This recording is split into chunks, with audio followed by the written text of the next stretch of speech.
Ayan, linis tayo ng carbon.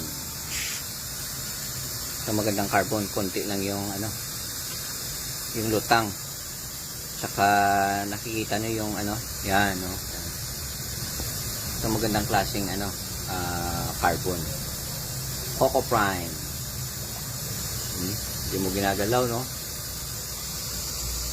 Yan, activated carbon talaga to. Saka yung kagandahan dito, konti lang yung ano, lumulutang. Tinatanggal natin yan bago ilagay sa ano, sa FRP para hindi bumara sa taas ng upper strainer. So konti lang. Ayan, kukunin ko yan. Ayan. Ayan, so konti lang. Yung ibang brand kasi halos kalahati lutang.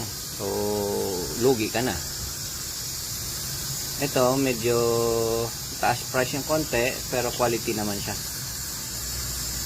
So ito yun. Ayan, Coco Prime. Yung brand.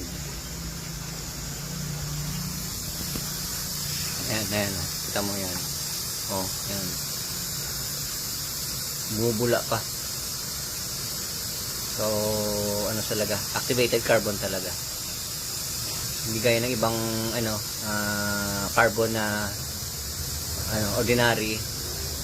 Parang wala lang.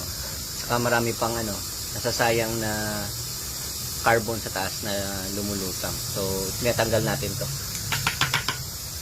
Oh, nakikita mo, ayan, ayan. So, kukunin natin yan. Ayan. Konti lang. Isang sako siguro, makakuha ka ng isang buong ganito, puno.